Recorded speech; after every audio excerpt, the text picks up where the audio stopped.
بالله من الشيطان الرجيم. بسم الله الرحمن الرحيم. الذين استجابوا لله والرسول من بعد ما أصابهم القرح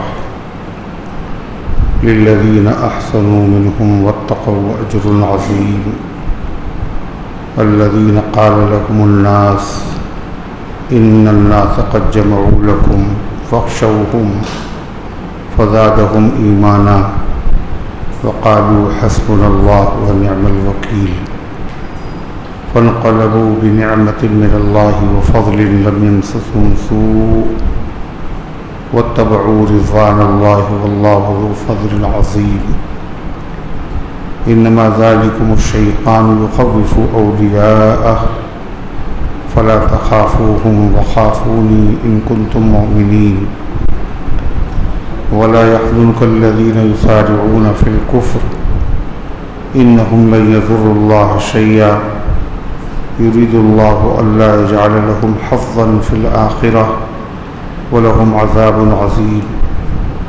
إن الذين اشتروا الكفر بالإيمان لن يضروا الله شيئا ولهم عذاب أليم. ولا يحسبن الذين كفروا أنما نملي لهم خير لأنفسهم إنما نملي لهم ليزدادوا إثما ولهم عذاب مهين. ما كان الله ليذر المؤمنين على ما أنتم عليه حتى يميز الخبيث من الطيب وما كان الله ليطلعكم على الغيب ولكن الله يجتبي من رسله من يشاء. فآمنوا بالله ورسله وإن تؤمنوا وتتقوا فلكم أجر عظيم. ولا يحسبن الذين يبخلون بما آتاهم الله من فضله هو خيرا لهم بل هو شر لهم سيطوقون ما بخلوا به يوم القيامة ولله ميراث السماوات والأرض والله بما تعملون خبير. صدق اللہ العظیم. محترم حضرات، سامعین کرام، حاضرین مسجد، عزیزوں اور بزرگوں، یہ قرآن مقدس کے چوتھے پارے کی سورہ آل عمران کی پاکیزہ، نورانی، مبارک، باعظمت، مطہر آیتیں ہیں. دعا کیجیے اللہ تعالیٰ ان مقدس آیات کی روشنی میں صحیح اور سچی بات عرض کرنے کی توفیق نصیب فرمائے اور ہم سب کو عمل کرنے کی توفیق عطا فرمائے. اس سے پہلے کی آیات میں تذکرہ تھا غزوہ احد کا. غزوہ احد میں جو حالات پیش آئے، 70 صحابہ شہید ہوئے، اللہ کے نبی صلی اللہ علیہ وسلم زخمی ہوئے. اس میں کیا حکمتیں تھیں، اس کے کیا اسباب تھے، اس سے پہلے کی آیات میں ان کا تذکرہ تھا. ان آیات میں ایک دوسرے غزوے کا ذکر ہے، اس کا نام ہے حمراء الاسد. حمراء الاسد، حمراء الاسد ایک مقام کا نام ہے، ایک جگہ ہے مدینہ طیبہ سے 8 میل کی دوری پر، جس کا پس منظر، بیک گراؤنڈ یہ ہے کہ احد کی جنگ میں جب مسلمانوں کو بڑی زحمتوں کا سامنا کرنا پڑا، بڑے بڑے صحابہ شہید ہو گئے اور بہت سے زخموں سے چور تھے، خود نبی پاک صلی اللہ علیہ وسلم بھی شدید زخمی تھے. تو مکے کے کافروں کا یہ لشکر واپس ہو گیا، جنگ ختم ہو گئی، لیکن راستے میں جا کے انہوں نے سوچا کہ مسلمانوں کو تو ہم نے ادمرہ کر دیا، بہت نقصان پہنچایا، اور بلا وجہ ہم لوگ اتنی جلدی واپس آ گئے، ایک ضرب اور لگاتے مسلمانوں پر قصہ پاک ہو جاتا۔ اس لیے انہوں نے ارادہ کیا کہ چلو پھر سے چلتے ہیں اور مسلمانوں پر پھر سے حملہ کرتے۔ یہ خبر نبی کریم صلی اللہ علیہ وسلم کو معلوم ہوئی۔ غزوہ احد سنیچر کے دن پیش آیا، اور یہ دوسرے دن کی بات ہے، اتوار کا دن تھا۔ حضور پاک صلی اللہ علیہ وسلم نے اعلان کیا صحابہ کے سامنے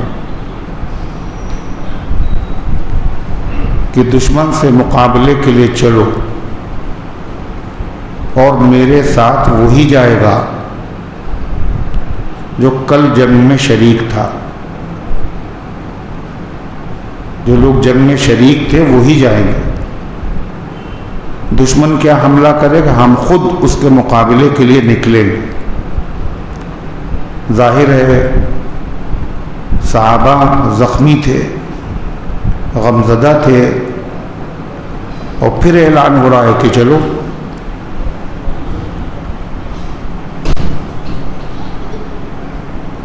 یہ کس کے بچے ہیں، کس کے ساتھ آئے ہیں،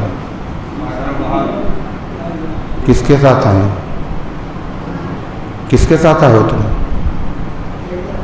تمہیں کون لایا؟ چلو جاؤ باہر نکلو، چلو نکلو۔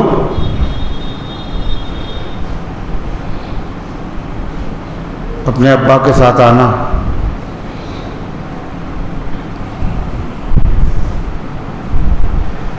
زخموں سے چور، غم سے نڈھال، اور پھر حکم ہو رہا ہے کہ چلو دشمن سے مقابلے کے لیے، اور وہی لوگ جائیں گے جو کل ہمارے ساتھ جنگ میں شریک تھے۔ صحابہ کا ایمان دیکھیے، ان زخموں اور غموں کے باوجود وہ مقابلے کے لیے فوراً تیار ہو گئے اور چلے۔ 70 صحابہ، ایک روایت میں 200 صحابہ، ان میں حضرت صدیق اکبر بھی ہے، حضرت فاروق اعظم بھی ہے۔ اسی طریقے سے ایک صحابی اور تھے اس میں جو غزوہ احد میں شریک نہیں تھے، باقی تو سب وہی تھے۔ اللہ کے نبی کا اعلان تھا کوئی اور نہیں جائے گا، وہی جائیں گے جو کل غزوے میں شریک تھے۔ وہ تو نکلے، مگر ایک صحابی ایسے بھی تھے جو اس غزوے میں شریک نہیں تھے، وہ بھی نکلے، اکلوتے صحابی۔ ان کا نام ہے حضرت جابر ابن عبداللہ۔ کیا نام ہے؟ رضی اللہ۔ وہ کیوں نکلے؟ انہوں نے حضور پاک صلی اللہ علیہ وسلم سے عرض کیا، اے اللہ کے نبی، اس جنگ میں آتے وقت میرے والد نے مجھ سے کہا تھا کہ تمہاری کئی بہنیں ہیں اور میرے اوپر قرضہ بھی ہے لوگوں کا، جنگ میں جانا ضروری ہے، ہم دونوں میں سے ایک آدمی کو گھر میں رہنا بھی ضروری، تم ٹھہر جاؤ، مجھے جانے دو۔ مجھے ٹھہرنا پڑا، میرے والد اس غزوے میں شہید ہو گئے، اب مجھے اجازت دے دیجیے تاکہ میں آپ کے ساتھ چلوں۔ یہ صحابہ کا جذبہ ہے، کل نہیں گئے تھے تو حضور آج اجازت دے دیجیے۔ گئے کیوں نہیں تھے؟ والد نے روک دیا تھا۔ والد کہاں ہیں؟ شہید ہو چکے۔ کئی بہنیں گھر پہ ہیں، اکیلے ذمہ دار ہیں، حضور مجھے اجازت دیجیے۔ آپ کو اجازت دے دی۔ صحابہ زخمی حالت میں تھے، بعض تو ایسے تھے کہ ان کے پاس چلنے کے لیے سواری نہیں اور خود چلنے کی طاقت بھی نہیں۔ قبیلے عبد الاشہل کے 2 صحابی ایسے تھے، دونوں زخمی اور سواری بھی نہیں، اور حضور نے کہا ہے چلنا ہے، اور پیروں میں چلنے کی طاقت بھی نہیں۔ یہ ایمان کا جذبہ ہوتا ہے جو ایسے موقع پر آدمی کو چلاتا ہے۔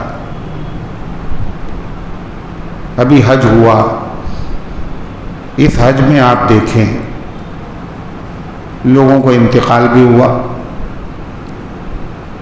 ان میں ایک نہایت بوڑھا آدمی، پیروں پہ ورم اس کے، چلچلاتی ہوئی دھوپ، پیدل چل رہا ہے۔ فوراً سعودی پولیس نے آ کر اس کے اوپر چھاتا لگایا۔ لنگڑے ہیں، پیروں پہ ورم ہے، مگر عرفات کے میدان میں آئے ہیں۔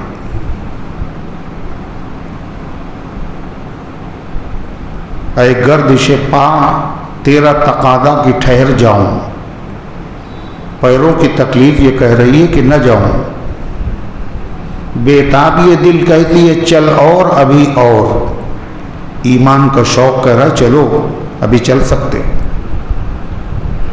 ایک بوڑھی عورت کمر جھکی ہوئی، ایک ہاتھ میں لاٹھی، ایک ہاتھ میں گٹھری، اور اس کے بعد چل رہی ہے کہاں؟ میدان عرفات میں۔ یہ کیا چیز ہے؟ ایمان کا جذبہ، آج کے دور کا ایمان، وہ تو صحابہ کا ایمان تھا۔ چلنے کے لیے سواری نہیں، اور دونوں زخمی، حضور نے کہا ہے چلنا، لہذا دونوں چلے۔ جب وہ نڈھال ہو گئے تو دوسرے صحابی نے ان کو اپنی پیٹھ پہ لاد لیا،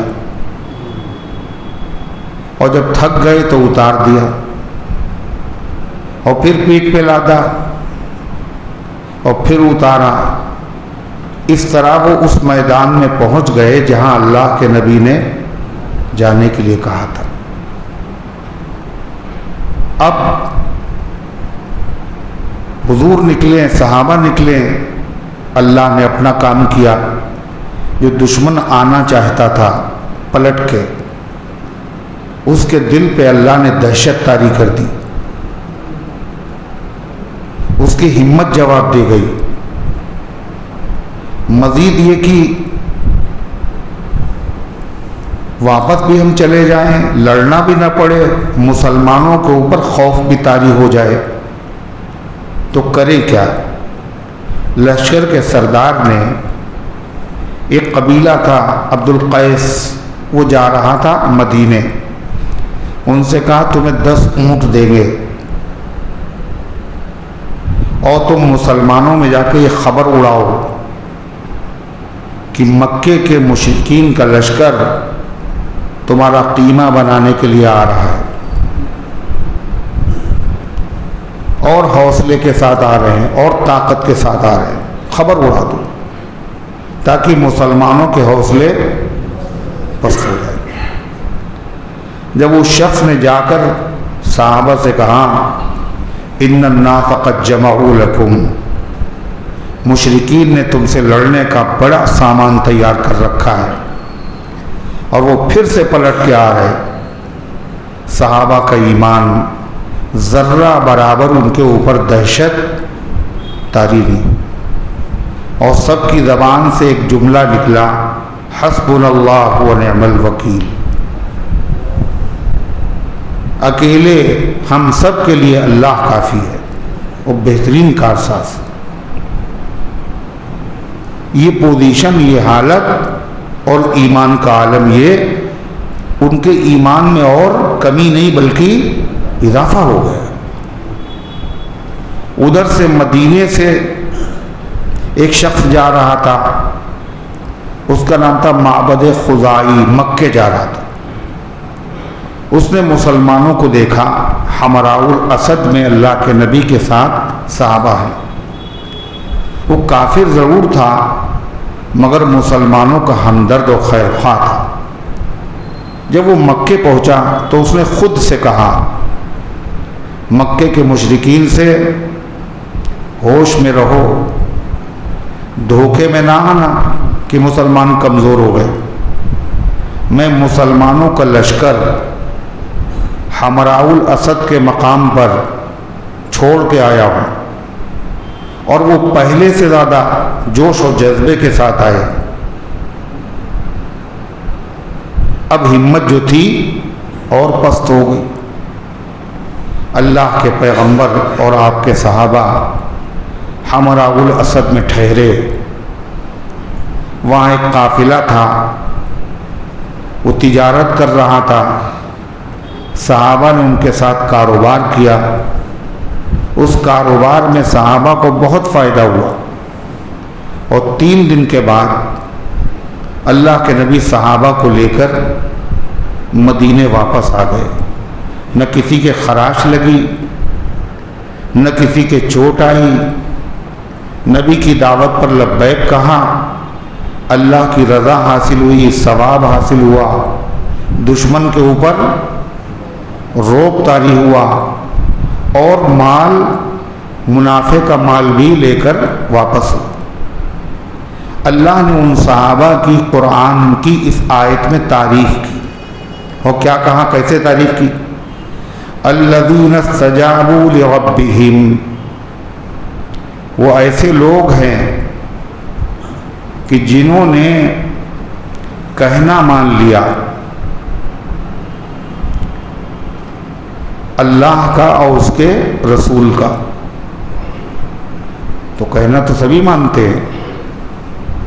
من بعد ما اصابہم القرح، اس کے بعد انہوں نے کہنا مان لیا کہ ان کو بڑا شدید زخم لگا تھا، خود بھی زخمی تھے، 70 صحابہ شہید ہو چکے تھے، ان کو کفنایا، ان کو دفنایا، ان کی نماز جنازہ پڑھی۔ 70 آدمیوں کے جنازے، سوچیے آپ، خود تھکے ہوئے، غموں سے چور، اور اس کے بعد 70 آدمیوں کی نماز جنازہ، اور پھر ان کی قبریں۔ اللہ کے نبی نے صحابہ کا جذبہ دیکھا تو فرمایا کہ ایک ایک قبر میں کئی شہیدوں کو لٹاؤ۔ ایک ایک قبر میں، سب کے لیے قبریں نہ کھودو، ایک ایک قبر میں 2 شہید لٹاؤ، اور دیکھو ان میں سے جس کو قرآن زیادہ یاد ہو اس کو پہلے لٹاؤ۔ شہید دونوں ہیں، دونوں کو قبر میں لٹایا جا رہا ہے، مگر نبی کریم علیہ السلام فرماتے ہیں جو حافظ قرآن ہے اس کا اعزاز کرو، زندگی میں بھی اس کی عزت کرو، اور مرنے کے بعد بھی اس کی عزت کرو۔ کیسے؟ کہ حافظ کو پہلے قبر میں لٹاؤ، جو اس سے کم یاد جس کو ہے اس کو بعد میں لٹاؤ۔ معلوم یا مسلمانوں کے لیے عزت کی چیز اگر کوئی ہے تو کیا ہے وہ؟ قرآن ہے۔ قرآن ہے عزت کی چیز۔ تو غرضے کی اس کے بعد پھر صحابہ کرام کا زخمی حالت میں دشمن سے مقابلے کے لیے جانا، یہ بہت بڑی بات۔ اللہ تعالیٰ نے اس کی تعریف کی قرآن میں۔ یہ کون لوگ تھے؟ صحابہ۔ اللہ نے ان کی تعریف کی، تعریف کو کہتے ہیں عربی میں مدح، مدح صحابہ۔ کون کر رہا ہے؟ کون کر رہا ہے؟ اللہ کر رہا ہے۔ کہاں کر رہا ہے؟ قرآن میں۔ قیامت تک یہ قرآن کی آیتیں پڑھی جائیں گی اور صحابہ کی مدح ہوتی رہے گی۔ مدح صحابہ کرنا یہ کس کا طریقہ ہے؟ اللہ کا طریقہ. کس کا طریقہ ہے؟ اللہ کے نبی کا طریقہ ہے. کس کا طریقہ ہے؟ ایمان والوں کا طریقہ ہے. ایک ہے مدح صحابہ اور ایک ہے قدح صحابہ. مدح صحابہ کے معنی صحابہ کی تعریف کرنا. قدح صحابہ کے معنی صحابہ کی برائی بیان کرنا. تو مدح صحابہ اللہ کا طریقہ، نبی کا طریقہ، قیامت تک آنے والے ایمان والوں کا طریقہ.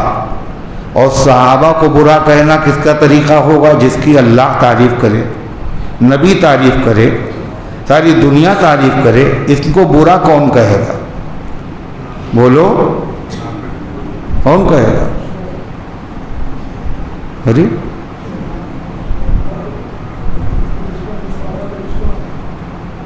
ان کو برا کون کہے گا؟ جو کائنات میں سب سے برا ہے. اور سب سے برا کون ہے؟ شیطان.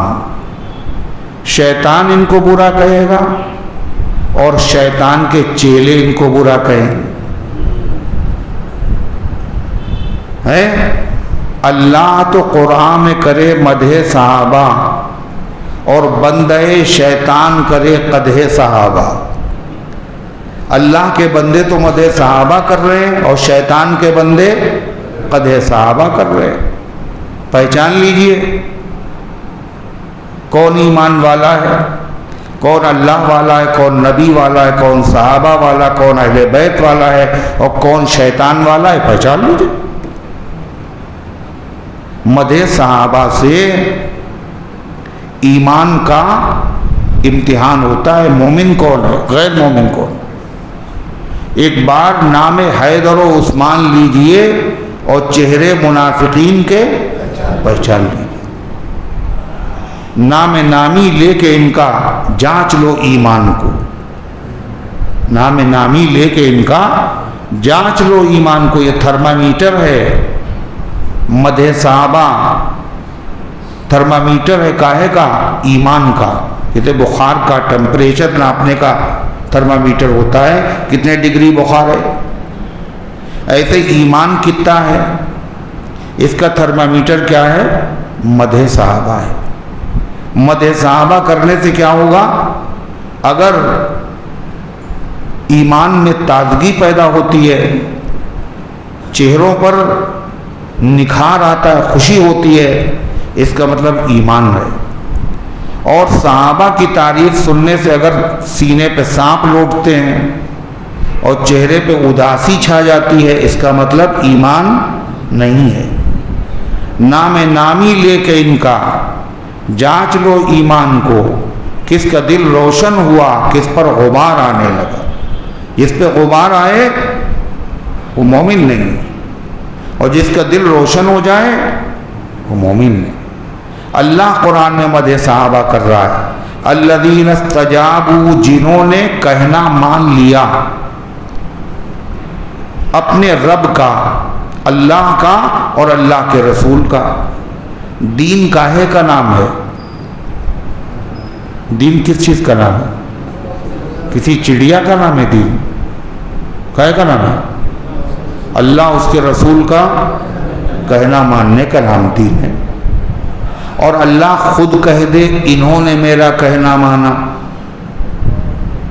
اللہ خود کہہ دے انہوں نے میرا کہنا مانا اور میرے رسول کا کہنا مانا. اب بتائیے دنیا کہے کہ یہ اچھے نہیں ہیں تو ان کے کہنے سے کیا ہوتا ہے؟ اللہ نے جب کہہ دیا تو کہہ دیا. تو اللہ فرماتا ہے انہوں نے کہنا کب مانا؟ مدح صحابہ اور ایک کہنا مان لیا. خالی کہنا نہیں مانا. کب مانا؟ خوشی میں نہیں. زخمی ہیں، غمزدہ ہیں، چلنے کی طاقت نہیں ہے، زخموں سے تھکن سے چور چور ہیں. من بعد ما اصابہم القرح، اس کے بعد انہوں نے کہنا مانا کہ ان کو تازہ تازہ زخم لگے ہوئے تھے. اللہ فرماتا ہے للذین احسنوا منہم واتقوا اجر عظیم. ان لوگوں کے لیے جنہوں نے ان میں سے نیکی کی. کن میں سے؟ جنہوں نے کہنا مانا تھا ان لوگوں کے لیے جنہوں نے ان میں سے نیکی کی. اللہ اس کے رسول کا کہنا ماننا کیا ہے؟ برائی ہے نیکی؟ اس کا مطلب ان میں سے ہر ایک نے نیکی کی. للذین احسنوا منہم، ان لوگوں کے لیے جنہوں نے ان میں سے نیکی کی. واتقوا، اور اللہ سے ڈرے. اگر اللہ کا ڈر نہ ہوتا تو کہتے ہم زخمی بھائی ہم تو نہیں جا پائیں گے. اللہ کا ڈر. واتقوا، اور تقوی اختیار کیا. ان کو کیا ملے گا؟ اللہ کہتا اجر عظیم، ان کے لیے بڑا اجر ہے. اجر مانے بدلہ. کون بدلہ دے گا؟ اللہ. اللہ جو بدلہ دے گا تو کتنا بڑا بدلہ دے گا. اللہ کا اجر عظیم. عظیم مانے بڑا. ایک ہم کسی کو بڑا کہیں اپنے اعتبار سے یہ بڑا ہے. ایک بڑا آدمی کسی کو بڑا کہے اور ایک جو سب سے بڑا ہے وہ کسی کو بڑا کہے تو کون سب سے بڑا ہوا؟ جو سب سے بڑا جس کو بڑا کہتے. اور سب سے بڑا کون ہے؟ نماز میں کیا کہاں سے شروعات کرتے ہو؟ اللہ اکبر. اللہ سب سے بڑا ہے. اکبر مانے بڑا. سب سے بڑا کس کا ترجمہ ہے؟ اکبر من کل شیء. شے مانے چیز، کل مانے سب. ہر چیز سے بڑا ہے. ساری چیزیں محتاج ہیں اور اللہ کسی کا محتاج نہیں ہے. اللہ پیدا کرنے والا ہے، باقی سب پیدا کیے ہوئے ہیں. سب سے بڑا ہے. جو سب سے بڑا ہے جب وہ یہ کہے، صحابہ نے یہ قربانی دی ہے اور ان کو جو بدلہ قیامت کے دن ملے گا اور جو دنیا میں ملا ہے یہ بدلہ بھی ان کا سب سے بڑا ہے. کتنا بڑا بدلہ؟ نبیوں کے بعد یہ سعادت کسی کو حاصل نہیں ہوئی. دنیا میں جب صحابہ کا نام لیا جاتا تو کیا کہا جاتا ہے؟ رضی اللہ عنہ. اللہ ان سے راضی. اللہ ان سے راضی. رحمت اللہ علیہ. مولانا عبدالعلیم فاروقی رحمت اللہ علیہ کیا مانے؟ اللہ کی رحمت ان پر ہو. حضرت مولانا اشرف علی تھانوی رحمت اللہ علیہ، اللہ کی ان پر رحمت ہو. نور اللہ مرقدہ، اللہ ان کی قبر کو نور سے بھر دے. یہ دعا ہے. یہ دعا ہے. یہ دعا کر رہے ہیں. ہمارا کام دعا کرنا ہے. دعا کر رہے ہیں. لیکن اس کا یہ ترجمہ نہیں اللہ نے ان کی قبر کو نور سے بھر دیا. یہ نہیں ہے. یہ خبر ہے، وہ دعا ہے. یہ خبر ہے اور وہ دعا ہے. خبر کا مطلب ایسا ہو چکا. تو رضی اللہ عنہم کا مطلب کیا ہے؟ اللہ ان سے راضی ہو جائے نہیں، اللہ ان سے راضی ہو چکا. بندے اگر کہیں رحمت اللہ علیہ تو یہ دعا ہے. اللہ اگر کہے رحمت اللہ علیہم یہ دعا نہیں ہے، یہ خبر ہے. کیوں؟ دعا کون کرتا ہے؟ ارے دعا کون کرتا ہے؟ اب بولو گے نہیں. دعا کے معنی مانگنا، اللہ سے درخواست کرنا. اللہ یہ دے دیے، یہ دے دیے. ہر چیز کے خزانے اللہ کے پاس ہے. تو دعا کون کرتا ہے؟ بندہ. مانگتا کون ہے؟ جس کے بس میں نہ ہو. اور اللہ کے علاوہ کوئی ایسا نہیں ہے جو مانگتا نہ ہو. سب منگتا، سب بھکاری، بادشاہ اور گدا، فقیر، سب بھکاری. اللہ قرآن میں کہہ رہا ہے واللہ الغنی وانتم الفقراء. اللہ غنی ہے اور تم سب فقیر ہو. تم سب نبی، ولی، کتب، ابدال، فرشتے، حورے، غلمان، تم سب فقیر ہو. فقیر کے معنی کہاں ہم لوگ فقیر کہاں، اللہ کا دیا ہوا ہمارے پاس بہت کچھ ہے، ہم فقیر کہاں؟ ہم لوگ فقیر سمجھتے ہیں جو بھیک مانگ رہا ہو۔ فقیر کے معنی معلوم کیا ہے؟ محتاج۔ محتاج کا مطلب ضرورت مند۔ محتاج کا مطلب جس کو کچھ ضرورت ہو۔ دنیا میں ایک آدمی ایسا بتائیے جس کو کسی چیز کی ضرورت نہ ہو، چاہے جتنا بڑا آدمی ہو، ضرورت نہیں ہے اسے، چاہے جتنا بڑا ہو، ہر ایک کو ضرورت ہے۔ اچھا فرشتوں کو ضرورت نہیں ہوگی، ہے نا؟ فرشتوں کو ضرورت نہیں ہوگی، وہ تو نہ کاروبار کرنا، نہ بیوی، نہ بچے، نہ بیمار ہو، فرشتوں کو ضرورت نہیں، فرشتوں کی بھی ضرورت ہے۔ اور فرشتے بھی مانگتے ہیں، قرآن میں ہے یسألہ من فی السماوات ومن فی الارض کل یوم هو فی شأن، اسی سے مانگتے ہیں وہ سب جو آسمانوں میں ہیں، اور آسمانوں میں کون رہتا ہے؟ فرشتے۔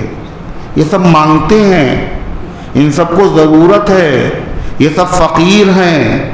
فرشتے بھی فقیر ہیں، جی ہاں، بادشاہ بھی فقیر ہے، یہ سب مانگتے۔ یہ کیا مانگتے؟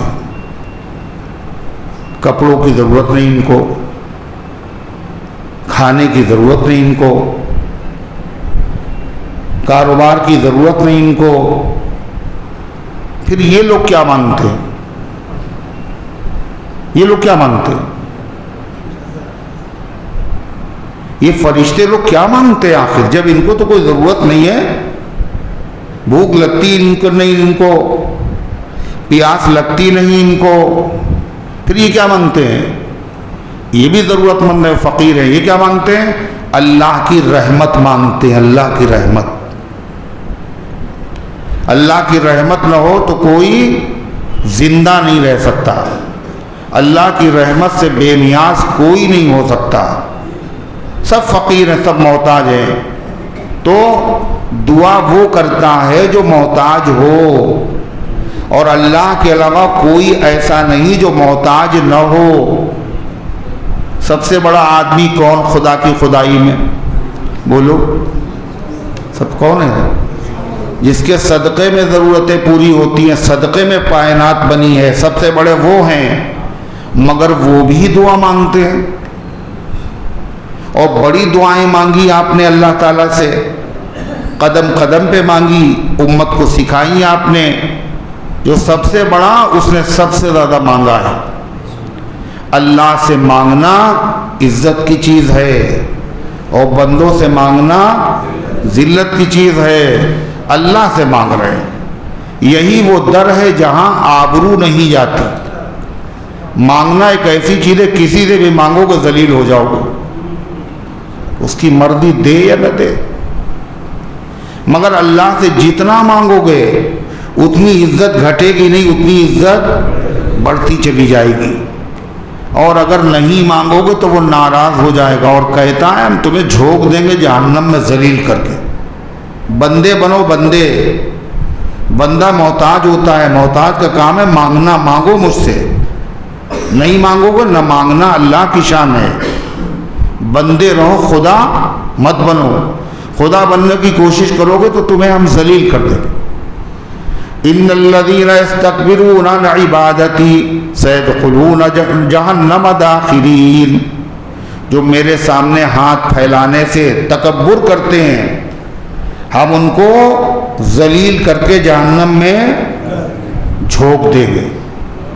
اس کا مطلب خدا کیا چاہتا ہے؟ اس سے مانگا جائے، اور خوب مانگا جائے۔ مانگنا اللہ نے انسانوں جنوں کو کاہے کے لیے پیدا کیا؟ عبادت کے لیے۔ اور عبادت کی جان کیا ہے؟ عبادت کی روح، سب سے بڑی عبادت کیا ہے؟ مانگنا، دعا۔ الدعاء مخ العبادہ، دعا عبادت کا مغز ہے، خلاصہ ہے، روح ہے، مانگو۔ تو اللہ تبارک و تعالیٰ نے صحابہ کرام کو کیا دیا دنیا میں؟ کہا لہم اجر عظیم، بڑا بدلہ ہے ان کے لیے۔ وہ بڑا کیا ہے؟ دنیا میں بڑا اور آخرت میں بڑا۔ دنیا میں کیا ہے؟ وہ دیا جو کسی کو نہیں دیا۔ جنتیوں کو سب سے آخر میں خدا دے گا ہم تم سے راضی ہو گئے۔ اللہ نے صحابہ کو دنیا میں یہ بدلہ دیا اور کیا کہا؟ رضی اللہ عنہم۔ یہ دعا نہیں اللہ ان سے راضی ہو جائے، بلکہ یہ خبر ہے اللہ ان سے راضی ہو چکا۔ مطلب چاہے جتنا بڑا آدمی ہو، بڑے پیر صاحب سے پوچھیے آپ نماز کاہے کے لیے پڑھ رہے ہیں؟ اللہ راضی ہو جائے۔ جنید بغدادی سے پوچھیے آپ روزے کیوں رکھ رہے ہیں؟ اللہ راضی ہو جائے۔ اویس قرنی سے پوچھیے اتنی محنت مجاہدے کیوں ہیں؟ اللہ راضی ہو جائے۔ سب اللہ کی رضا کے لیے کر رہے ہیں، مگر راستے میں پتہ نہیں اللہ راضی ہے یا نہیں ہے۔ صحابہ وہ ہیں جن سے دنیا میں خدا نے بتا دیا ان کی طرف نظر اٹھا کے نہ دیکھنا، یہ میرے خاص بندے ہیں، میں ان سے راضی ہو چکا ہوں۔ اور جس سے اللہ راضی ہو جاتا ہے پھر اس سے کبھی بھی خفا نہیں ہوتا۔ ہم راضی ہوتے ہیں آج، کل ہماری لڑائی ہو جاتی، کیوں؟ پتہ نہیں کل کیا کرے گا یہ آدمی، ہے نا؟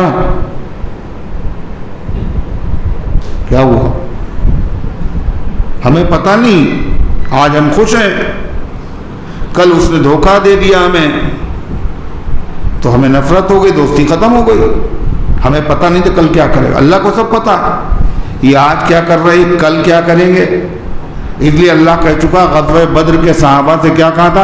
اعملوا ما شئتم قد غفرت لکم، جو جی چاہے کرو ہم تمہیں معاف کر چکے ہیں۔ اللہ راضی ہو چکا ان سے۔ سارے دنیا کے ایمان والوں کا فیصلہ قیامت کے دن ہوگا۔ صحابہ وہ ہیں جن کا فیصلہ اسی دنیا میں خدا کر چکا ہے۔ یہ فکر کرو اپنی، تمہارا فیصلہ ابھی کہاں ہوا، ان کا فیصلہ تو ہو چکا ہے۔ جو ان کے اوپر تیر و لشکر چلائے اس کا مطلب کیا ہے؟ میاں اپنی فکر کرو، ان کی فکر نہ کرو، ان سے تو اللہ راضی ہو چکا۔ اللہ فرماتا ہے الذین قال لهم الناس، یہ ایسے میرے بندے ہیں جب ان سے کہا لوگوں نے، کیا کہا؟ ان الناس قد جمعوا لکم، کہ مکے کے لوگوں نے تمہارے لڑنے کے لیے بڑا سامان اکٹھا کیا ہے۔ فخشوہم، ڈرو ان سے۔ فزادہم ایمانا، تو ان کا ایمان گھٹا نہیں بلکہ یہ سن کے ان کا ایمان بڑھ گیا۔ ایمان کیسے بڑھ گیا بھائی؟ یہ سننے سے کیسے بڑھ گیا کہ ارے لوگ آ رہے ہیں تم سے لڑنے کے لیے، اور آ رہے ہیں، بڑی طاقت والے آ رہے ہیں، بڑا لشکر آ رہا۔ ایمان بڑھا کیسے؟ کیسے بڑھا؟ ایمان بڑھنے کا مطلب یہ ہے کہ یہ سارے اللہ کے بندے ایسے تھے، یہ پہلے دن سے یقین رکھے ہوئے تھے کیا؟ جب کلمہ پڑھیں گے تو لوگ ہماری گردن میں پھولوں کا ہار نہیں ڈالیں گے۔ کلمہ پڑھنے کا مطلب یہ ہے گھر والے دشمن ہوں گے، محلے والے دشمن ہوں گے، رشتہ دار دشمن ہوں گے، جائیداد چھینی جائے گی اور بڑے حالات ہمارے اوپر پیش آئیں گے۔ پہلے سے یقین تھا نہیں تھا؟ ان کو نہیں تھا یقین۔ وہ بلال کو گھسیٹتا ہوا دیکھ رہے تھے، وہ خباب کو انگاروں پر لیٹا ہوا دیکھ رہے تھے، وہ سمیہ کی ٹانگوں کو چیرتا ہوا دیکھ چکے تھے۔ ایمان والوں کے ساتھ یہ ہوتا ہے۔ لہذا اگر اتنا بڑا لشکر ہم سے لڑنے کے لیے آ رہا ہے، کوئی نئی بات نہیں ہے، تو پہلے سے تیار۔ یہ سب سوچ کر دل لگایا تھا ناسے۔ دل لگانے کا مطلب محبت کرنا۔ محبت جو ہم نے کی ہے ایسے نہیں کی اندھیرے میں، یہ سب سوچ کر محبت کریں گے تو یہ ہوگا، یہ ہوگا، یہ ہوگا اور یہ ہوگا۔ یہ سب سوچ کر دل لگایا تھا ناسے۔ نئی بات کیا آپ فرما رہے ہیں؟ آپ مجھ سے نئی باتیں کیا کر رہے ہیں؟ یہ ہو جائے گا، وہ یہ سب ہم پہلے سے سوچے ہوئے۔ تو صحابہ نے جب دیکھا اتنا بڑا لشکر آ رہا ہے کہ یہ تو ہم پہلے سے سوچے ہوئے تھے، لہذا ان کا ایمان گھٹا نہیں، ان کا ایمان بڑھ گیا۔ آپ بتائیے، آج صحابہ کے غلاموں کو دیکھیے، فلسطین میں 9واں مہینہ ہونے جا رہا ہے اور پوری دنیا کی طاقت ان کے سامنے کھڑی ہوئی ہے. امریکہ، برطانیہ، کینیڈا، فرانس، جرمن، ساری دنیا کے لوگ اسلحے سے لیس، مگر ان کا ایمان گھٹا؟ بولیے، ان کا ایمان بڑھا، اور ایسا بڑھا اب تو ڈر جاؤ. وہ نہیں ڈرے ان سے، وہ ان کے دشمن ڈرے. 1,00,000 یہودی، فوج کم ہو گئی تو انہوں نے کہا جتنے نوجوان ہیں سب فوج میں بھرتی ہو جائیں، سب کو فلسطینیوں سے لڑنا ہے. انہوں نے کہا ہم لڑیں گے نہیں ان سے لڑنے کا مطلب کیا ہوا؟ حشر دیکھ رہے ہیں بڑوں کا، اور یہاں رہیں گے تو حکومت کے لوگ زبردستی فوج میں بھرتی کریں گے. 1,00,000 لوگ جو ہے اسرائیل چھوڑ کر کے یہودی بھاگ کھڑے ہوئے. کیا ہے؟ ہیبت، اللہ والوں کی ہیبت. یہ صحابہ کے غلاموں کا حال ہے. اتنا مسئلہ چل رہا ہے، اور پتہ ہے آپ کو ان حالات میں بھی 300 حافظ تیار ہوئے ہیں فلسطین میں. کھانے کو نہیں، پینے کو نہیں، بمباری ہو رہی ہے صاحب، اتنے شہید ہو رہے ہیں، مگر کتنے حافظ تیار ہوئے؟ 300. لڑکے بھی ہیں اور لڑکیاں بھی ہیں، حفظ قرآن بھی چل رہا ہے. اسی یہ کیا ہے؟ یہ صحابہ کے غلام ہیں. جب یہ ایسے ہیں تو سوچئے صحابہ کیسے ہوں؟ جب ان کے غلاموں کے در پر جھکتے ہیں سلاطین عالم. انصاف سے کہہ دو آقا کے دربار کا عالم کیا ہوگا؟ جب صحابہ کے غلاموں کا ایمان اتنا مضبوط ہے تو خود صحابہ کا ایمان کتنا مضبوط ہوگا؟ اللہ کہتا فزادہم ایمانا، ان کا ایمان بڑھ گیا. وقالوا حسبنا اللہ ونعم الوکیل، اور ان کی زبان سے ایک ہی کلمہ نکلا، ارے آ جاؤ، اس سے زیادہ لشکر لے آؤ اور ہتھیار لے آؤ، حسبنا اللہ، ہمارے لیے اکیلے اللہ کافی.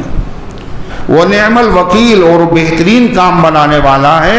خالی حسبنا اللہ ونعم الوکیل نہیں کہا صحابہ نے، لڑے بھی تو، گئے بھی تو زخمی ہونے کے بعد. حسبنا اللہ ونعم الوکیل بھی پڑھا. پڑھنے کا اثر کیا ہوا پتہ ہے؟ اللہ فرماتا ہے فَانْقَلَبُوا بِنِعْمَةٍ مِّنَ اللَّهِ وَفَضْلٍ. 3 نعمتیں ان کو ملی حسبنا اللہ ونعم الوکیل کہنے سے.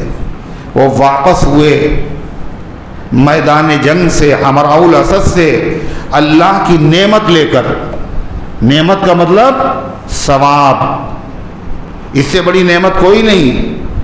کیا یہ بند ہے؟ کیا اس میں بیٹری کم ختم ہو گئی؟ کیا یہ بار بار اس میں انگلی لگانے کی کیوں ضرورت پڑتی ہے؟ اس کو بند نہیں کیا جا سکتا ہے؟ کسی کی کال نہ آئے، کسی کو کچھ نہ ہو، یہ بیچ میں کیا ہوتا ہے؟ یا تو بیٹری نہیں، خالی یوں ہی دھوکہ دینے کے لیے لگا ہوا ہے، یا پھر اس کو بند کر دو کسی کی کال نہ آئے. ایسا بھی تو سسٹم ہوتا ہے. پھر ایک آدمی انگلی لگاتا ہے، پھر ایک آدمی انگلی لگاتا ہے، شیطان کے شیرے کی طرح. فَانْقَلَبُوا، وہ واپس ہوئے اللہ کی نعمت لے کر. ثواب سے جھولیاں بھری ہوئی تھی ان کی. وَفَضْلٍ، اور فضل لے کر واپس ہوئے. فضل کیا؟ دنیا لے کر واپس ہوئے. گئے تھے لڑنے کے لیے، وہاں کاروبار کیا، تجارت کی، اور باقاعدہ اپنی جیبیں بھر کے واپس ہوئے. فرمایا لم یمسسہم سوء، اور ان کو تھوڑی سی بھی تکلیف نہیں پہنچی، نقصیر بھی نہیں پھوٹی، کانٹا بھی نہیں چبھا.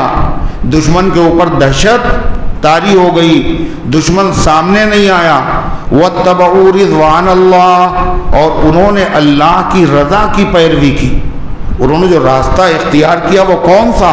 اللہ راضی ہو جائے، اور اللہ ان سے راضی ہو گیا. اس سے بڑی نعمت کیا ہے؟ واللہ ذو فضل عظیم، اور اللہ بڑے فضل و کرم والا ہے. صحابہ نے یہ جو کچھ کیا یہ ان کا اپنا کمال نہیں تھا، یہ اللہ کا فضل تھا. اللہ نے ان کو توفیق عطا فرمائی. اور اللہ کی توفیق کس پر ہوتی؟ جو مخلص لوگ ہوتے ہیں. اللہ فرماتا انما ذالکم الشیطان، صحابہ سے خدا کہہ رہا ہے یہ جو آدمی آیا تھا اور کہہ رہا ڈرو دشمن بہت بڑی تیاری کر کے آ رہا ہے، ذالک انما ذالکم الشیطان، یہ شیطان ہے، شیطان، وہ تو آدمی تھا، اس کا نام تھا نعیم ابن مسعود۔ قرآن کہہ رہا شیطان کا، شیطان انسان بھی ہوتے ہیں اور شیطان جن بھی ہوتے ہیں، من الجنۃ والناس، یہ تھا تو انسان مگر حقیقت میں شیطان تھا ہی۔ جو شیطانی کام کرے وہ جن ہو چاہے انسان ہو، وہ کیا ہے؟ وہ شیطان ہے، یہ شیطان ہے۔ شیطان نے اس کو آمادہ کیا، شیطان نے اس کو کھڑا کیا، یہ شیطان کا ایجنٹ تھا۔ انما ذالکم الشیطان، یہ تو شیطان ہے، یخوف اولیاءہ، یہ ڈرا رہا ہے تم کو، کس سے؟ اپنے دوستوں سے۔ میاں وہ مکے والے آ رہے ہیں لشکر لے کر کے، یہ شیطان کے دوست ہیں، یہ خود شیطان ہے۔ اور اللہ والے لوگ شیطان سے نہیں ڈرتے، وہ کس سے ڈرتے ہیں؟ اور جو اللہ سے ڈرتا ہے پھر وہ کسی سے، کیوں؟ اس لیے کہ پیالے میں دودھ بھرا آپ نے اور بھر گیا پیالہ دودھ سے، اب تھوڑا سا دودھ اس میں اور ڈال دیجئے، بولو کہاں جائے گا؟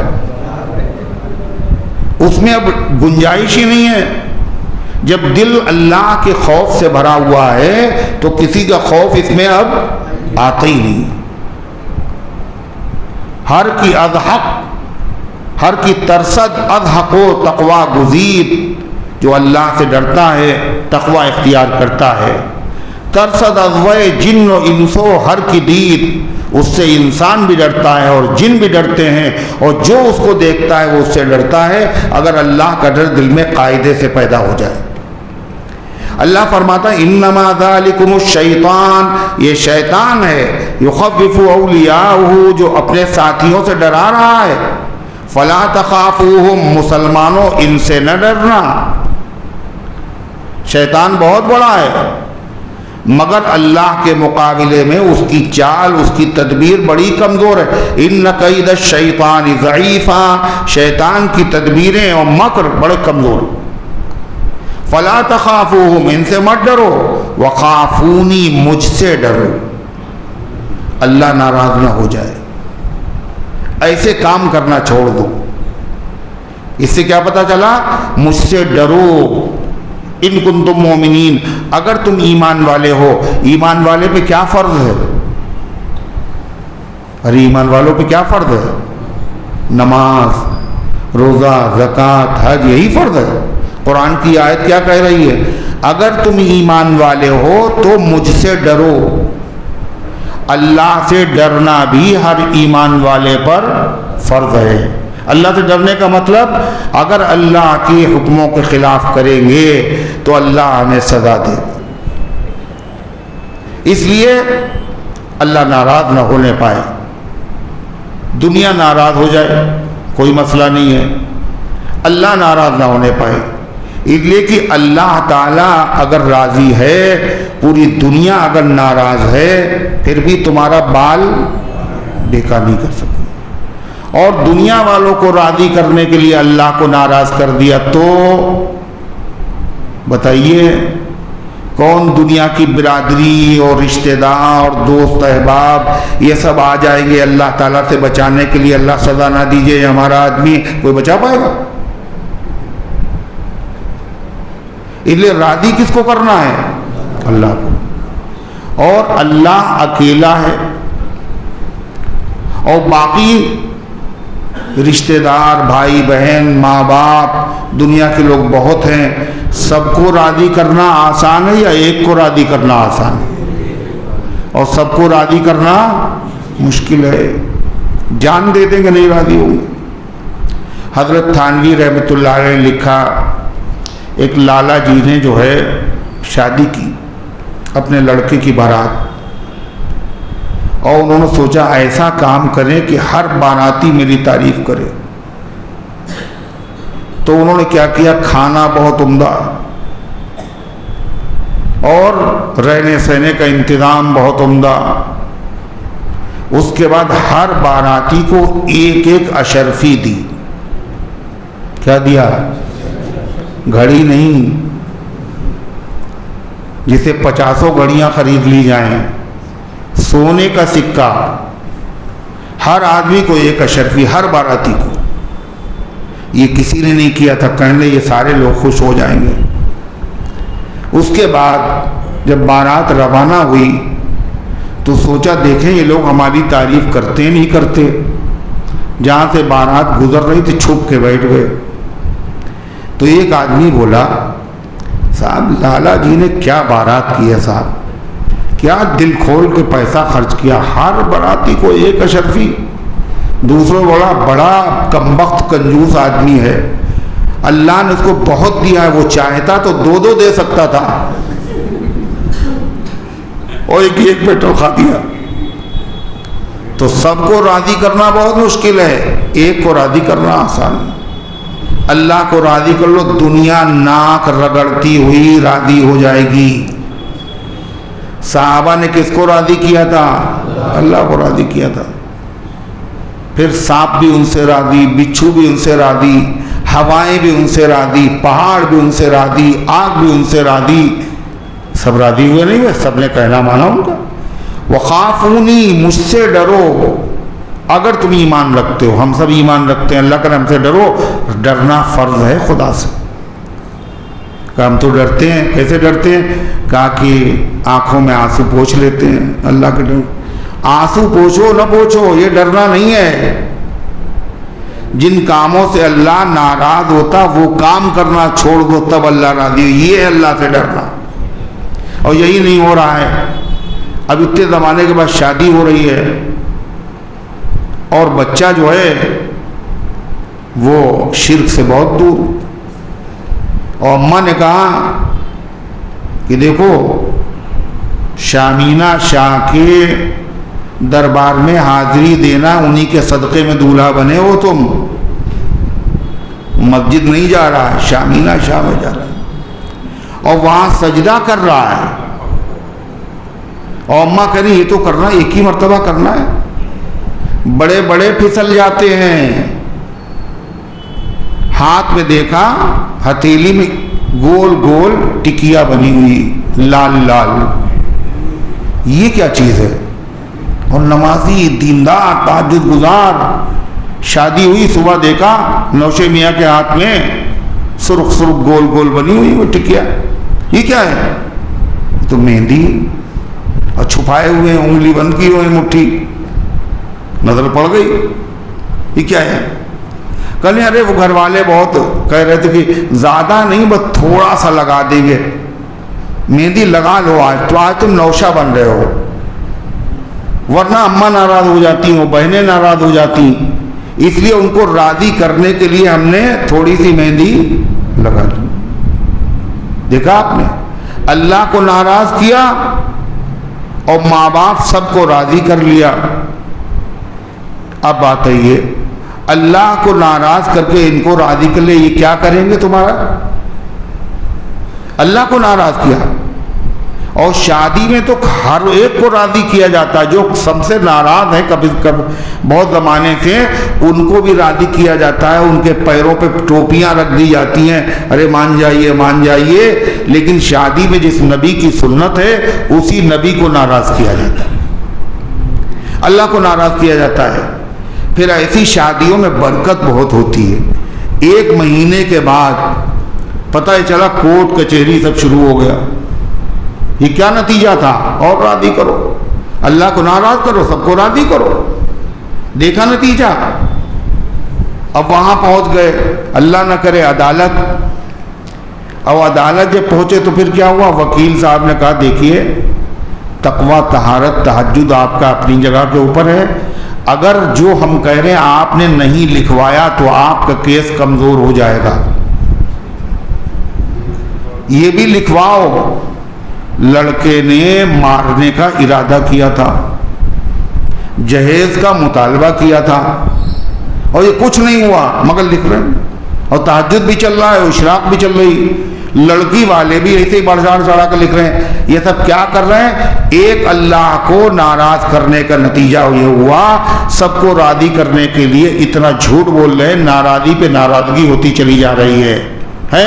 ایک جھوٹ نبھانے کو گڑھے جھوٹ ہزاروں اور پھر بھی کام بن نہیں رہا. اللہ فرماتا وَخَافُونِي إِن كُنتُم مُؤْمِنِينَ, اور مجھ سے ڈرو اگر تم ایمان والے ہو. چنانچہ ایمان والے تو یہ خبر سن کر کے بہت بڑا لشکر آ رہا ڈرے نہیں, مگر جو منافق تھے زبان سے کلمہ پڑھتے تھے وہ ڈر گئے, وہ سب ڈر گئے. اور انہوں نے کیا کیا؟ میدان احد سے وہ لوگ بھاگ کھڑے ہوئے. بھاگے تھے نہیں بھاگے تھے؟ جب بھاگے تھے نبی کو بیار و مددگار چھوڑ کر, وہ دل میں پہلے سے کافر تھے, کفر ان کا ظاہر ہو گیا, تو اللہ کے نبی کو بڑا غم ہوا. ظاہر ہے 1000 تھے, سامنے 3000 کا لشکر, تو اس میں سے 300 اور نکل گئے, تو اس سے کیا ہوگا؟ بڑا نقصان پہنچ سکتا ہے. اللہ نے نبی کو تسلی دی. خدا کیا کہہ رہا ہے؟ وَلَا يَحْزُنُكَ الَّذِينَ يُسَارِعُونَ فِي الْكُفْرِ, آپ کو غم میں نہ ڈالے وہ لوگ جو کفر میں جلدی جلدی گر رہے ہیں اور کافروں سے ہاتھ ملا رہے ہیں اور مسلمانوں کی صفوں کو چھوڑ رہے ہیں. إِنَّهُمْ لَن يَضُرُّوا اللَّهَ شَيْئًا, یہ اللہ تعالیٰ کو ذرہ برابر نقصان, اللہ کو نقصان پہنچانے کا مطلب اللہ کے دین کو نقصان نہیں پہنچا سکتے, اللہ والوں کو نقصان نہیں پہنچا سکتے. ان کے جانے سے کیا ہوا؟ کچھ بھی نہیں ہوا. اللہ فرماتا ہے یرید اللہ الا یجعل لهم حظا فی الآخرہ, اللہ خود چاہتا ہے ان بد نصیبوں کو آخرت میں کوئی حصہ نہ ملے. یہ ناپاک تھے اس لیے ان کو پاک لوگوں سے الگ کر کے باہر پھینک دیا گیا.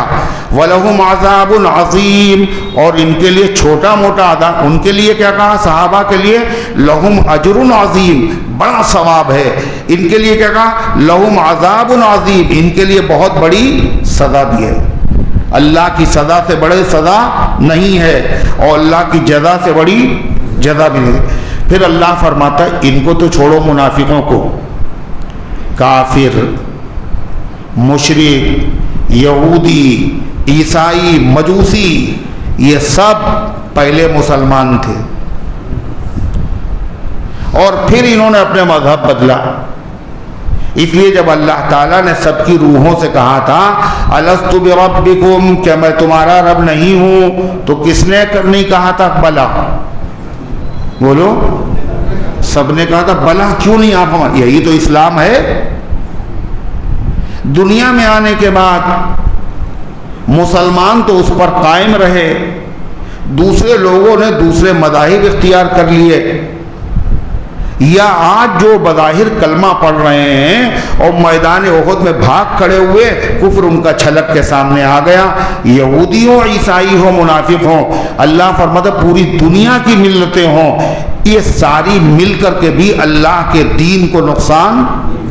فرمایا اللہ تعالیٰ ان الذین اشتروا الکفر بالایمان, جتنے لوگوں نے ایمان کی جگہ کفر کو اختیار کر رکھا ہے, لن یضروا اللہ شیئا, یہ اللہ کو کچھ بھی نقصان نہیں پہنچا سکتے ہیں. ولہم عذاب علیم, اور ان کے لیے دردناک قسم کا عذاب. کیسا عذاب؟ دردناک. عذاب کاہے کے لیے ہوتا ہے؟ تاکہ خوشی ہو. ارے تکلیف ہوتی ہے نا, درد ہوتا ہے. اللہ کا دردناک قسم کا عذاب. اللہ جس کو دردناک کہے اس سے زیادہ تکلیف دہ چیز کوئی نہیں ہو سکتی. وَلَا يَحْسَبَنَّ الَّذِينَ كَفَرُوا أَنَّمَا نُمْلِي لَهُمْ خَيْرٌ لِأَنفُسِهِمْ, کافر لوگ یہ سمجھتے ہیں اگر ہم حق پر نہ ہوتے, ہمارا مذہب سچا نہ ہوتا, تو اتنا ظلم ہم کر رہے ہیں, اتنی زیادتی کر رہے ہیں, پھر بھی ہمارا کچھ نہیں ہو رہا. ہمارا کاروبار, ہمارا اقتدار, ہماری حکومت, ہم پھل پھول رہے ہیں. اللہ کہہ رہا کافروں کو یہ سوچنا نہیں چاہیے. یہ جو ہم ان کو مہلت دے رہے ہیں, فوراً کو پکڑ نہیں رہے ہیں, یہ سمجھ رہے ہیں یہ ہمارے حق میں بہتر نہیں ہے.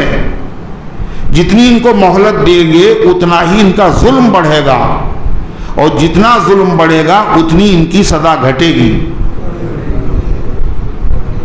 نا۔ پھر لہذا جتنا یہ پیسہ خرچ کر رہے ہیں، جتنی دولت خرچ کر رہے ہیں اسلام کے خلاف، قیامت کے دن سمجھ میں آئے گا یہ سب آگ کے انگارے بن جائیں گے۔ اس وقت ان کو احساس ہوگا کہ یہ کیا ہوا۔ وَلَا يَحْسَبَنَّ الَّذِينَ كَفَرُوا، اور نہ سمجھیں کفر کرنے والے، أَنَّمَا نُمْلِي لَهُمْ خَيْرٌ لِأَنفُسِهِمْ، ہم ان کو جو مہلت دے رہے ہیں اور فوراً پکڑ نہیں رہے ہیں یہ ان کے حق میں بہتر ہے، یہ نہ سمجھیں۔ إِنَّمَا نُمْلِي لَهُمْ لِيَزْدَادُوا إِثْمًا، ہم ان کو مہلت تو اس لیے دے رہے ہیں تاکہ ان کے گناہ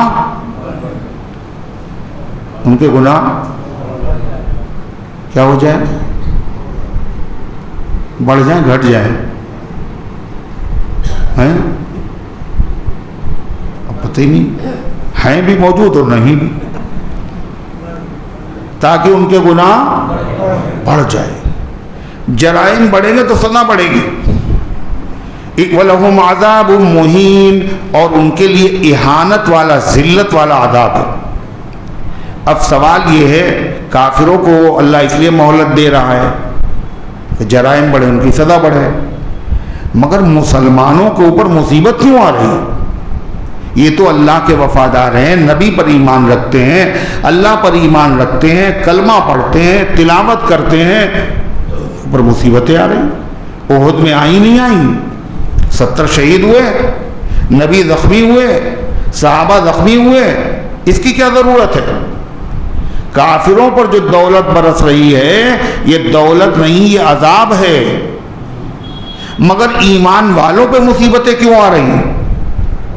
اللہ فرمائے یہ جو مصیبتیں ایمان والوں پر آ رہی اس لیے نہیں رہی اللہ ان سے ناراض ہے، بلکہ اللہ یہ چاہتا ہے کہ کھرا اور کھوٹا بولو الگ ہو جائے، پاک اور ناپاک الگ ہو جائے، اور پاک اور ناپاک الگ ہونے کے لیے مصیبت اور پریشانی کا آنا ضروری ہے۔ یہ لے کہ دسترخوان پر جب بچھا دیا جائے، دعوت عام ہو، تو وہاں دوست اور دشمن میں فرق معلوم ہو جائے گا۔ دسترخوان بچھائیے، سب آپ کے دوست ہیں، نظر آتے ہیں سب خوش خوش کہ جب تک 4 پیسے ہیں، اور نہیں پوچھے گا کوئی مفلسی میں آپ کیسے ہیں۔ جب پریشانی آئے اس وقت جو آپ کا ساتھ دے وہ آپ کا ہے، اپنا وہی ہے، وقت پہ جو کام آ گیا۔ لہذا یہ مصیبتیں اس لیے آتی ہیں تاکہ کھل کے سامنے آ جائے کہ مومن کون ہے اور منافق کون ہے۔ میدان احد میں کیا ہوا تھا؟ یہ جو مصیبتیں آئیں تو منافق الگ ہو گئے، کتنے نکل گئے؟ 300، باقی کتنے بچے؟ 700۔ اگر خالی فتح ہی ہوتی رہتی اور مال غنیمت ہی ملتا رہتا تو یہ بالکل الگ نہ ہوتے۔ ان کو الگ اسی لیے کیا گیا۔ اللہ تعالیٰ فرماتا ہے ما کان اللہ لیذر المؤمنین علی ما انتم علیہ، اللہ ایسا نہیں ہے کہ ایمان والوں کو اس حالت پر چھوڑ دے جس حالت پر ایمان والے ہیں۔ کیسے؟ ایمان والوں میں غیر ایمان والے بھی ملے ہوئے ہیں، ایمان والوں میں 2 منہیں بھی ہیں، کلمہ پڑھنے والوں میں منافق بھی شامل ہیں۔ اللہ یہ نہیں چاہتا کہ سچے مومن اور منافق دونوں ہمیشہ ملے رہیں، اس لیے ایسے حالات آنا ضروری ہیں جہاں مصیبتیں آئیں گی، پریشانیاں آئیں گی، ایمان والوں کا ایمان سامنے آئے گا اور منافقوں کا نفاق کھل کے سامنے آئے گا۔ ما کان اللہ لیذر المؤمنین علی ما انتم علیہ، اللہ ایسا نہیں ہے کہ مسلمانوں کو اس حالت پر چھوڑ دے جس حالت پر مسلمان ہیں، حتی یمیز الخبیث من الطیب، یہاں تک کہ اللہ ناپاک کو پاک سے الگ کر دے۔ اللہ تعالیٰ اس کے لیے مصائب اور آلام اور دقتیں، پریشانیاں مسلمانوں پر آنا ضروری ہیں۔ اب کوئی آدمی یہ کہے، ایک شکل اور بھی تو ہو سکتی ہے کہ اللہ تعالیٰ ہر مسلمان کو یہ بتا دے کہ اس سے ہوشیار رہنا، یہ مسلمان نہیں بلکہ منافق ہے۔ یہ بھی تو ہو سکتا ہے. ضروری ہے مصیبت ہی آئے, ضروری ہے کہ سونے کو تپائے ہی جائے, ضروری ہے. یہ بھی تو ہو سکتا, اللہ تو جانتا ہے کون منافق ہے, کون مشرک ہے, کون دوست ہے, کون دشمن ہے. اللہ ہر ایمان والے کو بتا دے, نام لے لے کر فلاں منافق ہے, فلاں منافق, فلاں منافق. اللہ کہتا ہے یہ بات اس کا تعلق علم غیب سے ہے, اور اللہ غیب کی بات ہر آدمی کو نہیں بتاتا, اور ہر آدمی کو غیب کی بات بتانا بھی حکمت کے خلاف ہے. ہاں اللہ غیب کی باتیں اپنے نبیوں کو بتا دیتا ہے. فرمایا اللہ تعالیٰ نے وَمَا كَانَ اللَّهُ لِيُطْلِعَكُمْ عَلَى الْغَيْبِ, اور اللہ ایسا نہیں ہے کہ تم کو غیب کی باتیں بتا دے. غیب کی باتیں اگر اللہ بتا بھی دے تو ہم لوگوں کو ہضم نہیں ہو. اگر اللہ بتا دے, حقیقت بتا دے, تو کوئی کسی سے دوستی نہیں کرے گا, کوئی کسی سے رشتہ داری نہیں کرے گا, کوئی کسی کے پاس بیٹھنا گوارا نہیں کرے. ارے ان کے دل میں یہ میرے خلاف, ہم تو ان کو اپنا سمجھتے تھے, اللہ میاں نے بتا دیا تمہارا نہیں ہوگا, نہیں ہوگا, قلعی کھل جائے گی, دنیا کا نظام نہیں چلے گا. اللہ فرماتا اللہ ایسا نہیں ہے کہ غیب کی بات پر تمہیں مطلع کر دے. وَلَٰكِنَّ اللَّهَ يَجْتَبِي مِن رُّسُلِهِ مَن يَشَاءُ, لیکن اللہ چن لیتا ہے اپنے رسولوں میں سے جس کو چاہتا ہے غیب کی باتیں بتانے کے لیے. مگر اللہ غیب کی باتیں نبیوں کو بتاتا ضرور ہے, مگر نبی عالم الغیب نہیں ہوتے. کیوں؟ عالم الغیب ہونا کس کی صفت ہے؟ اللہ کی. قُل لَّا يَعْلَمُ الْغَيْبَ إِلَّا اللَّهُ, اے پیغمبر آپ کہہ دیے غیب کی بات اللہ کے علاوہ کوئی نہیں جانتا. پھر اللہ نبیوں کو تو بتاتا ہے, کب بتانا اور ہے, عالم الغیب ہونا اور ہے. عالم الغیب کسے کہتے ہیں؟ جس کے پاس جو علم ہو وہ ذاتی ہو. ذاتی کا مطلب کسی نے بتایا نہیں آپ کو, اور ایسا علم جو کسی نے نہ بتایا ہو, پہلے سے آپ کو حاصل ہو.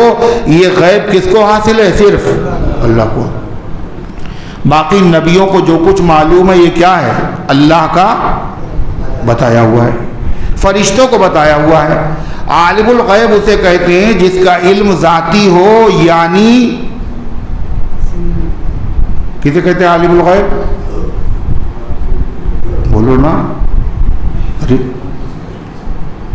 جس کا علم ذاتی ہو. ذاتی کا مطلب کسی کا بتایا ہوا نہ ہو. اللہ کا علم ایسا ہے جو ذاتی ہے, کسی کا بتایا ہوا. تمہارے پڑوس میں ایک صاحب آنکھیں بند کیے ہوئے بیٹھے ہیں, کیا ہوا بھائی, کیا بات ہے؟ اے سی بند کرا دیں, آنکھیں کھل جائیں گی. تو ذاتی ایک چیز. دوسری چیز جس کو ہر بات کا علم ہو, ہر چیز کا علم ہو. ایک تو علم ذاتی ہو اور دوسرے ہر بات کا علم ہو. یہ دونوں باتیں صرف اللہ کے علم میں ہیں اور کسی کے علم میں نہیں. جتنے نبیوں کو ابھی اگر علم ہے تو اللہ کا دیا ہوا بتایا ہوا ہے. دوسرے نبی کو ہر بات کا علم نہیں. اگر نبی کو ہر بات کا علم ہوتا تو آپ یہ بتائیے, حضور پاک صلی اللہ علیہ وسلم اور صحابہ رکے ہوئے ہیں میدان میں, کاہے کے لیے؟ ام المومنین عائشہ صدیقہ رضی اللہ عنہا کا ہار کھو گیا. اب تلاش ہو رہی ہے, یہاں تک کہ نماز کا ٹائم ہو گیا. اب نماز کے لیے وضو کی ضرورت ہے, وضو کے لیے پانی نہیں, اور وقت پہ نماز پڑھنا ہے. اللہ کے نبی صلی اللہ علیہ وسلم کے پاس صدیق اکبر آئے, حضرت حضور سو رہے. عائشہ صدیقہ رضی اللہ عنہ کے ان کی گود میں نبی کا سر ہے. صدیق اکبر نے ایک انگلی لگایا عائشہ صدیقہ, تمہاری وجہ سے یہ سب ہوا ہے, سارے مسلمان پریشانی میں مبتلا ہے. تھوڑی دیر گزری تھی, جبریل علیہ السلام آ گئے اور ان کا فَإِلَّمْ تَجِدُوا مَاءً فَتَيَمَّمُوا صَعِيدًا طَيِّبًا. ارے پریشان ہونے کی ضرورت کیا ہے؟ اگر پانی نہیں مل رہا ہے تو تیمم کر کے نماز پڑھ لو. تیمم کی نعمت عائشہ صدیقہ کے صدقے میں اس امت کو ملی. تیمم کر کے نماز پڑھ لی. اب جب روانہ ہونے کا ٹائم ہوا قافلے کا، جیسے اونٹ کو اٹھایا گیا اس کے نیچے ہار پڑا ہوا. تو اللہ کے نبی کو اگر معلوم ہوتا تو اتنے مسلمان پریشان ہوتے؟ حضور خود پریشان ہوتے؟ قدم قدم کے اوپر یہ چیز ہے. تو عالم الغیب اسے کہتے ہیں جس کا علم ذاتی ہو، کسی کا دیا ہوا نہ ہو. یہ شان صرف اللہ کے علم کی ہے، باقی جس کے پاس جو کچھ ہے یہ دیا ہوا ہے. دوسری چیز ارے عالم الغیب کسے کہتے ہیں؟ ایک تو وہ علم کیسا ہو؟ ذاتی ہو. دوسری چیز ہر چیز کا علم ہو، ہر چیز کا علم، کوئی چیز اس کے علم سے غائب نہ ہو. یہ شان اکیلے اللہ کی ہے. اللہ کے نبی کو یہ بھی نہیں معلوم تبلیغ کر رہے ہیں مسلمان ہوگا یا نہیں ہوگا، اللہ کو پتہ ہے. حضور تو ابو جہل کے لیے بھی دعا مانگ رہے ہیں شاید ہو جائے، اللہ کو معلوم نہیں ہوگا. اللہ کہنا انذرتہم ام لم تنذرہم لا یؤمنون، اے پیغمبر ان کو ڈرائیں یا نہ ڈرائیں، تبلیغ کریں یا نہ کریں، یہ ایمان نہیں لائیں گے. اللہ کو معلوم. پھر جب یہ ایمان نہیں لائیں گے تو اے پیغمبر ڈرانا چھوڑ دے. کہا نہیں، آپ ڈرائیں گے، تبلیغ کریں گے، آپ کو اس کا ثواب ملے گا. بیکار نہیں ہے. یہ ایمان نہیں لائیں گے، نہ لایا کریں، آپ کو ملے گا. آپ کے لیے مفید، درس قرآن سے فائدہ ہو یا نہ ہو، کسی کی اصلاح ہو یا نہ ہو، کسی کا عقیدہ بدلے نہ بدلے، اس کے ذمہ دار ہم تھوڑی ہیں. بدل گیا اس کا فائدہ ہے، نہیں بدلا تو اس کا نقصان ہے. ہمارا تو فائدہ میٹر چل رہا ہے، ہماری تو ڈیوٹی ہے. اللہ کہہ رہا ہے نبی یہ مانے نہ مانے، ایمان دینا آپ کا کام ہی نہیں ہے. انک لا تہدی من احببت ولکن اللہ یہدی من یشاء. آپ جس کو چاہیں ہدایت دے دیں، یہ آپ کا کام نہیں ہے. اللہ جس کو چاہے گا ہدایت دے دے گا، یہ اللہ کا کام ہے. لیکن آپ کام اپنا کرتے رہیے تاکہ ثواب آپ کو ملتا رہے. تو اللہ تعالیٰ فرماتا ہے وَلَٰكِنَّ اللَّهَ يَجْتَبِي مِن رُّسُلِهِ مَن يَشَاءُ. اللہ اپنے رسولوں میں سے جس کو چاہتا ہے چن لیتا ہے، اس کو غیب کی باتیں بتا دیتا ہے. اللہ نے غیب کی باتیں سب سے زیادہ جس نبی کو بتائی ہیں، وہ نبی کون سے ہیں؟ ہمارے آقا جناب محمد رسول اللہ صلی اللہ علیہ وسلم ہیں. مگر پھر بھی عالم الغیب نہیں. اللہ فرما جب تم لوگوں نے سن لیا فآمنوا باللہ ورسلہ، لہذا اللہ پر ایمان لاؤ اور اس کے رسول پر ایمان لاؤ، یقین رکھو. پہلے سے ایمان ہے تو اس پر قائم رہو، جمے رہو. وَإِن تُؤْمِنُوا وَتَتَّقُوا فَلَكُمْ أَجْرٌ عَظِيمٌ. اگر تم ایمان والے رہو گے اور پرہیزگاری اختیار کرو گے تو تمہیں چھوٹا موٹا بدلہ نہیں ملے گا. لَكُمْ أَجْرٌ عَظِيمٌ، بہت بڑا بدلہ ملے گا. جس طریقے سے جہاد میں جان خرچ ہوتی ہے، ایسے جہاد میں مال بھی خرچ ہوتا ہے. جب جہاد ہوتا ہے تو ایمان والے، سچے ایمان والے جان لے کے بھی حاضر ہوتے ہیں اور مال لے کر بھی حاضر ہوتے ہیں. مال اسلام نے مانگا تو لگے ڈھیر کے ڈھیر. حضور نے کہا مال دو. ہر آدمی اپنی حیثیت کے مطابق دیا. جس کے پاس نہیں تھا اس نے کیا کیا؟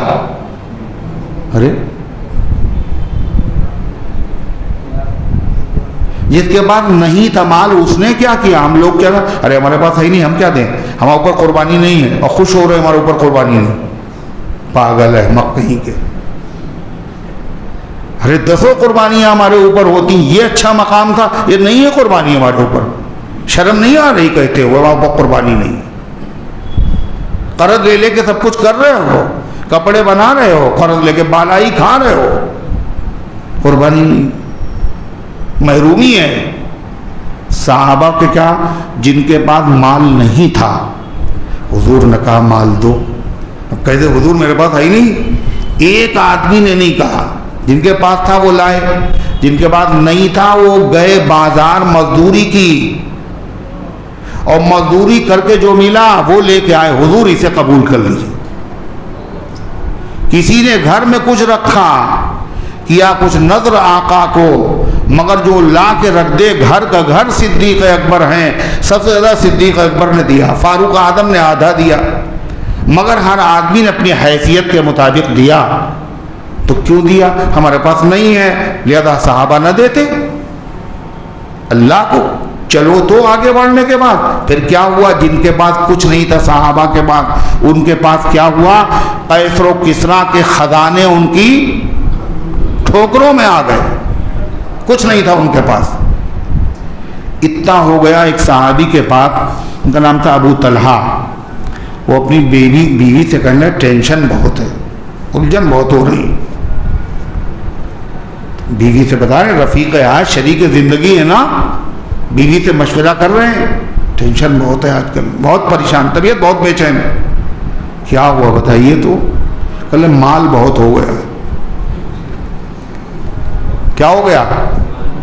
یہاں ٹینشن کاہے تھے؟ مال نہیں ہے، وہ عجیب قسم کے لوگ تھے، مال بہت ہو گیا، ٹینشن ہو رہا ہے۔ کل نے اس کا علاج بہت آسان ہے، اعلان کرو مدینے کے فقراء کو آ جاؤ اور لے جاؤ۔ اس کے انہوں نے اعلان کر دیا، اب فقراء آتے گئے اور مال انہوں نے بانٹ دیا۔ کل نے بڑی اچھی ترکیب بتائی تم نے، دل میرا ہلکا ہو گیا۔ یہ وہی ہیں مزدوری کر کے جو دے رہے تھے۔ اللہ تعالیٰ کو ضرورت تھوڑی تمہارے دینے کی، اللہ تو خالی امتحان لے رہا ہے، دیکھے تمہارا جذبہ کیا ہے۔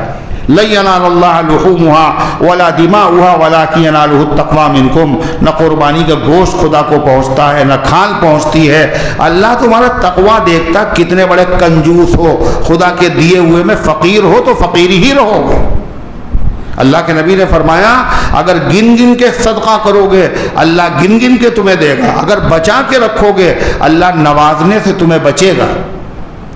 حضور صلی اللہ علیہ وسلم نے فرمایا حضرت بلال سے، انفق یا بلال، بلال خرچ کرو۔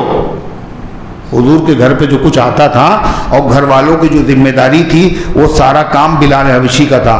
بلال خرچ کرو، وَلَا تَخْشَ مِنْ ذِي الْعَرْشِ إِقْلَالًا، اور عرش والے کی طرف سے کمی کا اندیشہ نہ کرو، جب دو گے تو اتنا ہی زیادہ بڑھے گا۔ اللہ تعالیٰ بڑھاتا ہے دینے سے۔ اب کنویں میں پانی اگر نکالا جائے تو کم ہو جاتا ہے نا، اور اتنا ہی آ گیا۔ دیکھ سکتا نہیں ساقی میری محرومی کو، جام خالی نہیں ہوتا ہے کہ بھر دیتا ہے۔ خرچ کرو گے، انفق انفق علیک، خرچ کرو تمہارے اوپر خرچ کیا جائے گا۔ اللہ تعالیٰ فرماتا ہے ولا، تو جس طرح مالی جہاد ہوتا صحابہ اس میں آگے۔ کچھ لوگوں نے کیا کہا، یہ بھی تبرہ ہے، مال اسلام نے بانٹا تو لگی چلی بھیڑ کی بھیڑ۔ اسلام نے جب مال بانٹنا شروع کیا تو سب چل پڑے، اور خون اسلام نے مانگا تو 72 نکلے۔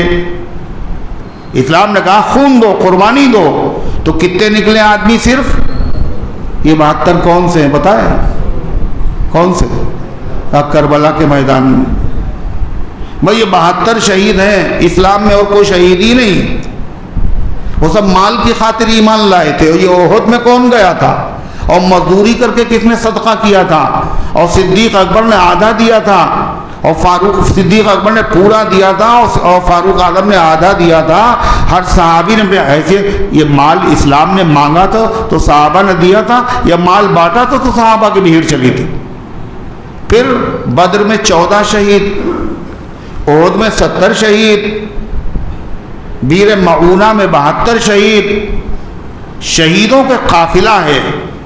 اسلام کی خاطر وہ قربانیاں نہیں دی، لہذا اگر مال اسلام نے بانٹا تو چلی بھیڑ کی بھیڑ، اور خون اسلام نے مانگا تو 72 نکلے۔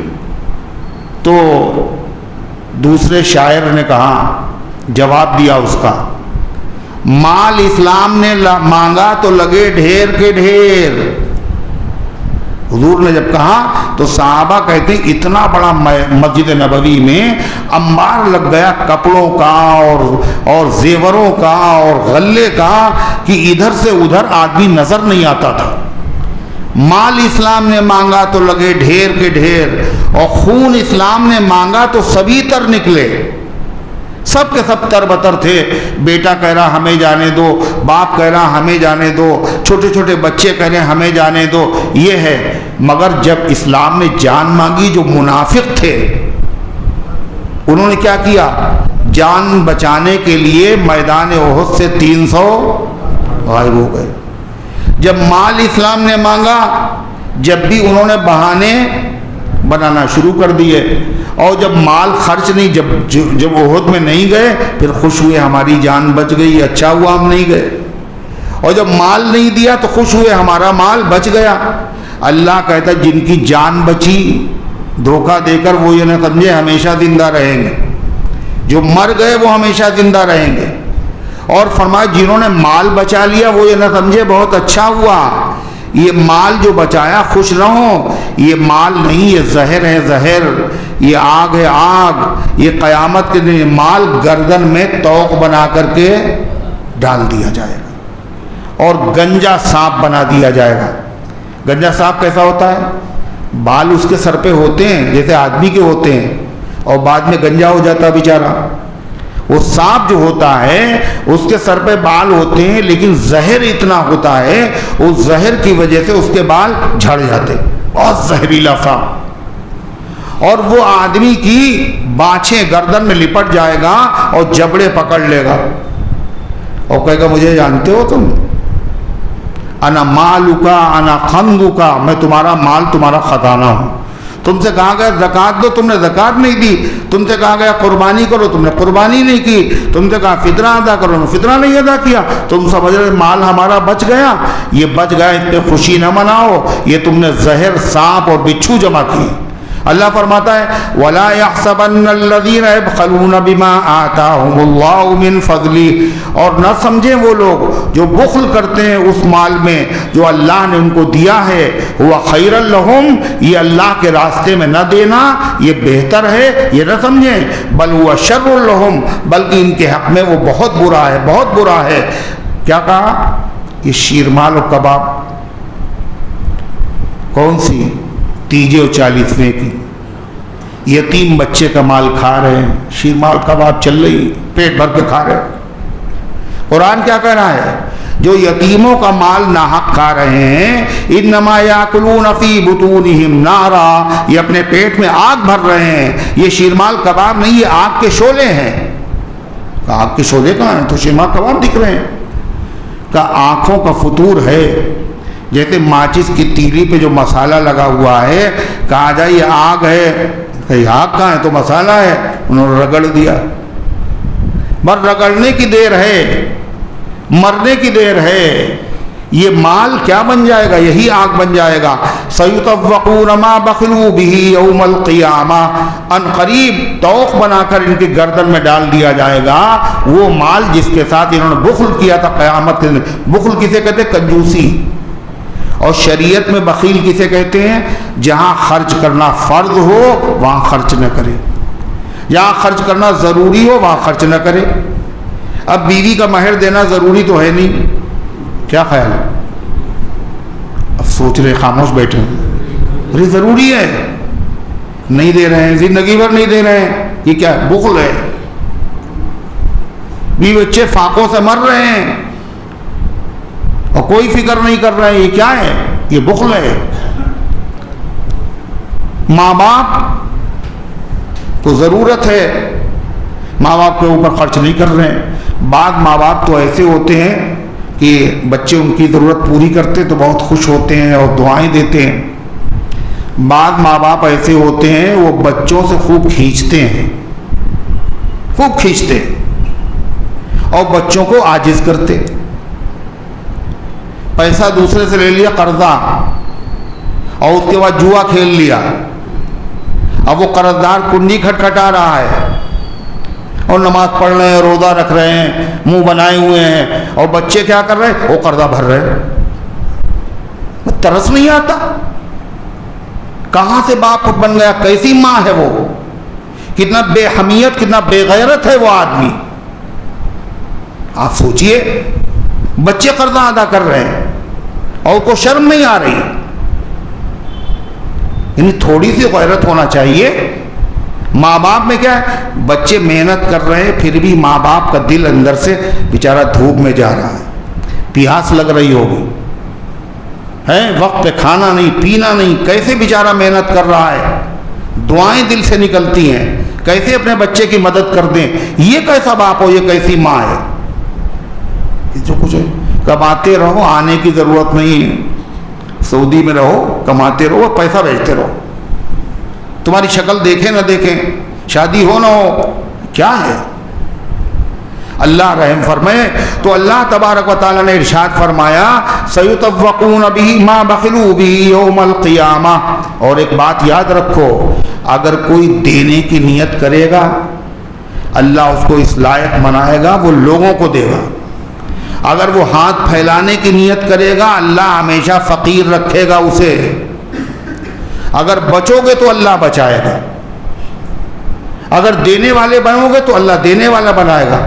اور اللہ کے نبی کا فرمان ہے اوپر کا ہاتھ نیچے کے ہاتھ سے بہتر ہے. حضور اشارے میں بات کر رہے ہیں. اوپر کے ہاتھ سے مراد دینے والا ہاتھ، نیچے کے ہاتھ سے مراد لینے والا ہاتھ. یعنی جب آدمی دیتا ہے تو یوں دیتا ہے، ایسے دیتا ہے، یوں دیتا ہے. آدمی جب لیتا ہے تو یوں لیتا ہے. حضور کہہ رہے ہیں دینے والے بنو، لینے والے نہ بنو. حوصلہ اپنے اندر پیدا کرو. خود نہیں کھائیں گے 10 آدمیوں کو کھلائیں گے. حوصلے کے جیسی نیت ویسی برکت. راہ خود بڑھ کے دکھاتی ہے نشان منزل. چلنے والا بھی تو ہو کوئی گردش ایام کے ساتھ. حضور پاک صلی اللہ علیہ وسلم کے بعد ایک صحابی آئے، حضور ہمیں دے دیجئے کچھ. آپ نے فرمایا تمہارے پاس کچھ ہے؟ کہ حضور کچھ بھی نہیں، ایک پیالہ ہے اور ایک اسی طریقے سے بستر ہے. حضور پاک صلی اللہ علیہ وسلم نے منگایا پیالہ اور کہا کون اس کو خریدے گا؟ ایک صحابی کے نے 1 درہم. آپ نے کہا کون خریدے گا؟ 2 درہم. آپ نے 2 درہم والے سے لے لیے اور 1 درہم ان کو دیا گھر میں کھانے خرچے کا انتظام کرو، اور دوسرے سے کلہاڑی خرید کے لاؤ. وہ لائے تو آپ نے اپنے مبارک ہاتھوں سے اس میں دستہ لگایا بیٹ، اور کہا 15 دن تک دکھنا نہیں، لکڑیاں کاٹ کاٹ کر بازار میں بیچو، 15 دن کے بعد آنا.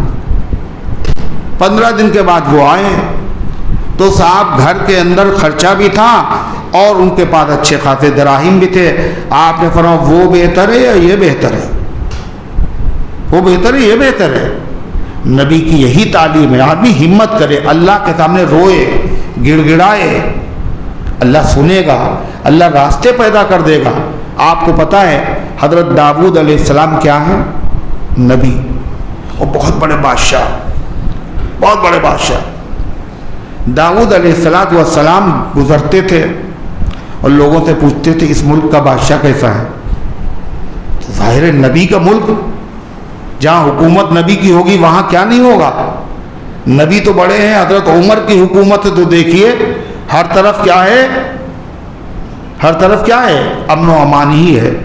کہتے دریائے فرات کے کنارے اگر کتا بھوکھوں مر جائے گا تو عمر سے پوچھا جائے گا یہ کیوں مرا؟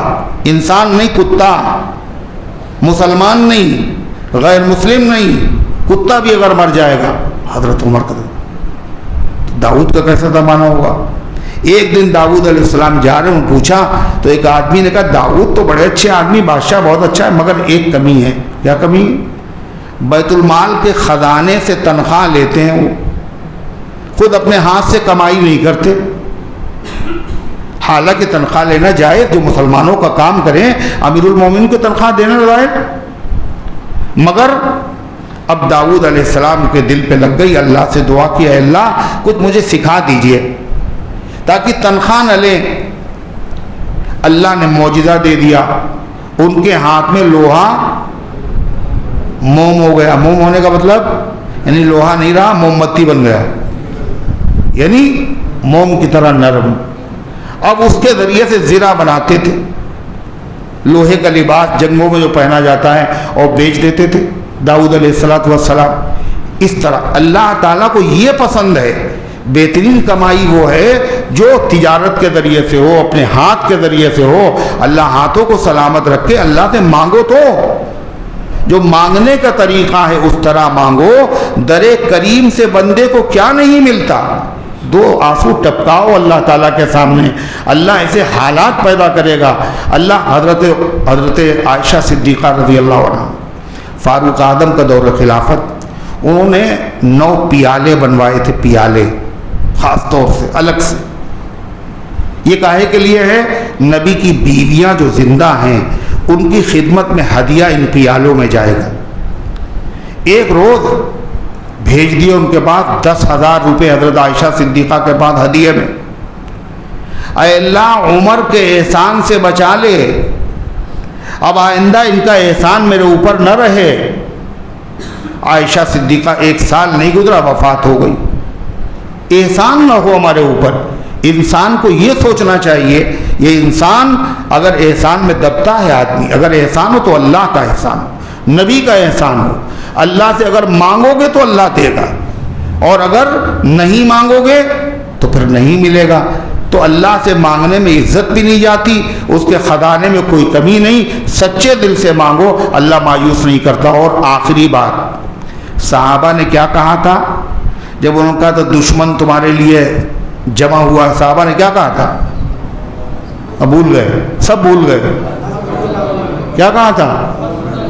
حسبنا اللہ و نعم الوکیل. یہ کلمہ بڑا زبردست ہے.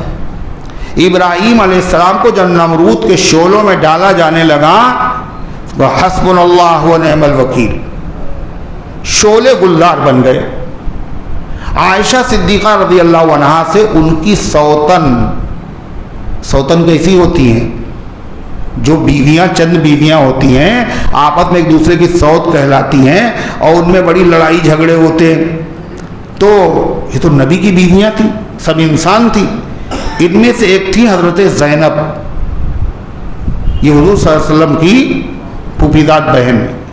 ان کا نکاح آسمان پر ہوا تو حضرت زینب عائشہ صدیقہ رضی اللہ عنہ سے مقابلہ کرتی تھی کہ سب کا نکاح تو ان کے ماں باپ نے کیا ہے، میرا نکاح اللہ نے آسمانوں پر کیا. عائشہ صدیقہ نے فرمایا رضی اللہ عنہ، میری پاکی اور برات کے لیے آسمان سے قرآن کی آیتیں اللہ نے نازل کی ہیں. یہ اس سے فضیلت کی بات ہے، اس لیے قیامت تک یہ آیتیں پڑھی جائیں گی میری پاکی کا اعلان. تو حضرت زینب نے کہا صحیح کہا تم نے، تمہیں اللہ نے زیادہ اونچا مقام عطا کیا. اچھا عائشہ یہ بتاؤ، جب تمہارے اوپر تہمت لگائی گئی تھی اور تمہیں علم ہوا تھا کہ اتنا بڑا طوفان برپا کیا گیا ہے، تو تم نے اس وقت کیا کہا تھا؟ کہا میری زبان سے نکلا حسبنا اللہ و نعم الوکیل. اس کی برکت کیا ہے؟ قرآن کی آیتیں نازل ہو گئی. یہ صحابہ کے ساتھ خاص نہیں ہے، ام المومنین کے ساتھ خاص نہیں ہے، قیامت تک آنے والے تمام ایمان والوں کے لیے ہے. کیا پڑھنا ہے؟ جب کوئی اہم کام ہو، کوئی مشکل ہو، کوئی مصیبت ہو، اللہ سے کچھ مانگنا ہو تو کیا پڑھیں گے؟ حسبنا اللہ و نعم الوکیل. بزرگوں نے بتایا ہے کہ اگر 1100 مرتبہ پڑھ لیا جائے سچے دل سے اور پھر دعا کی جائے تو اللہ تبارک و تعالی اس کی ہاتھوں کو خالی واپس نہیں کرتا، اللہ اسے نامراد نہیں کرتا. حضرت شاہ ولی اللہ محدث دہلوی رحمۃ اللہ نے فرمایا جو آدمی اس کو پڑھے اور سوچے کہ میرا کام نہیں بنے گا وہ مومن نہیں ہے، وہ مومن نہیں ہے. کیسے نہیں بنے گا؟ یہ وظیفہ سکھایا ہوا کس کا ہے؟ بڑے پیر صاحب کو. کس کا سکھایا ہوا؟ اللہ کا سکھایا ہوا. سارے خزانے کیا ترجمہ ہے حسبنا اللہ میں؟ اللہ ہمارے لیے کافی ہے اور بہترین کام بنانے والا ہے. تدبیر بھی اختیار کرو، اللہ سے دعائیں بھی کرو، اللہ اس کی برکت سے. اللہ تعالیٰ فرماتا ہے سَيُطَوَّقُونَ مَا بَخِلُوا بِهِ يَوْمَ الْقِيَامَةِ وَلِلَّهِ مِيرَاثُ السَّمَاوَاتِ وَالْأَرْضِ وَاللَّهُ بِمَا تَعْمَلُونَ خَبِيرٌ. اور اللہ ہی کے لیے ہے آسمان اور زمین کی میراث. میراث کسے کہتے ہیں؟ ارے وراثت کسے کہتے ہیں؟ جب کوئی کسی کو گفٹ دیتا ہے اس کو کہتے ہیں میراث، ہے نا؟ میراث کسے کہتے ہیں؟ کوئی آدمی کسی کو ہدیہ دیتا اسے میراث کہتے ہیں نا. کسے کہتے ہیں میراث؟ جو مرنے کے بعد بٹتی ہے. مرنے والا مر گیا، اس کے مال میں سے جو حصہ ملتا اسے کہتے ہیں میراث. اللہ کہتا وَلِلَّهِ مِيرَاثُ السَّمَاوَاتِ وَالْأَرْضِ، آسمان و زمین کی میراث اللہ کے لیے ہے. مطلب ویسے تو سب اللہ کا آج بھی ہے، اللہ نے بندوں کو دے رکھا ہے، لیکن سب مریں گے اور آخر میں یہ سب کس کے پاس جائے گا؟ اللہ کے پاس پھر چلا جائے گا. تم اللہ کے راستے میں خرچ کرو یا نہ کرو، یہ میراث ہے، یہ تو اللہ کے پاس چلا ہی جائے گا. اگر خرچ کر دو گے تو ثواب بھی ملے گا، نہیں خرچ کرو گے جب بھی جائے گا. عقل مند آدمی وہ ہے جو خرچ کر کے ثواب حاصل کر لے. واللہ بما تعملون خبیر، اور اللہ تمہارے اعمال سے باخبر ہے. کون خرچ کر رہا، کون چھپا کے رکھ رہا، کون کس نیت سے خرچ کر رہا، اللہ کو سب پتہ ہے. اس کے اعتبار سے اللہ جزا دے گا اور سزا دے گا. اللہ ان گزارشات کو قبول فرمائے، عمل کرنے کی توفیق عطا فرمائے. اللهم صل على سيدنا وعلى آل سيدنا كما تحب وترضى عدد ما تحب وترضى. اللهم انت السلام ومنك السلام وتباركت يا ذا الجلال والاکرام. اے اللہ ہم سب کی حاضری کو اپنی رحمت سے قبول فرما، ایمان کامل عطا فرما، اعمال صالحہ کی توفیق عطا فرما. اے اللہ اس درس قرآن کو اپنی رحمت سے قبول فرما لے، اس کے فیض کو گھر گھر کے اندر پہنچا دے. اس کی برکت سے عقائد، اعمال، اخلاق، معاشرے کی اصلاح فرما دے. اے اللہ اس کو ہم سب کی نجات اور مغفرت کا ذریعہ بنا دے. اے اللہ اس کی برکت سے پورے محلے پر رحمتوں کا نزول فرما دے. اے اللہ اس کی برکت سے بیماروں کو شفا عطا فرما، حاجت مندوں کی حاجتوں کو پورا فرما. اے اللہ مجھے شفا عطا فرما اور امت کے تمام بیماروں کو شفا عطا فرما. عفیفہ سلمہ کو شفا عطا فرما اور امت کے تمام بیماروں کو شفا عطا فرما. تمام حاجت مندوں کی حاجتوں کو پورا فرما. مسجد اقصیٰ کی حفاظت فرما، حرمین شریفین کی حفاظت فرما، دنیا کی تمام مسجدوں کی حفاظت فرما. اے اللہ وہ مجاہدین جو اپنی جان اور مال کی قربانیاں پیش کر رہے ہیں، اے اللہ ان مجاہدین کی مدد فرما، نصرت فرما. ظالم یہودیوں اور عیسائیوں ان کے حامیوں کو اے اللہ عبرتناک سزا عطا فرما دے. اے اللہ جو دین کے دشمن ہیں اور دین کے خلاف سازشیں کر رہے ہیں، ان کی سازشوں کو ناکام فرما دے. اے اللہ جو بیمار ہیں ان کو شفا عطا فرما، جو حاجت مند ان کی حاجتوں کو پورا فرما. جنہوں نے دعاؤں کے لیے کہا، یہ لکھا یا ان کا ہم پر حق ہے یا وہ امید رکھتے ہیں، اللہ ان سب کے نیک مقاصد میں کامیابی نصیب فرما. جو دنیا سے جا چکے ہیں اللہ ان کی مغفرت فرما. ہم سب کو اسلام پر زندہ رکھ، ایمان پر موت دے، ایمان والوں کے ساتھ حشر فرما. آمین یا رب العالمین. وصلی اللہ علی النبی الکریم.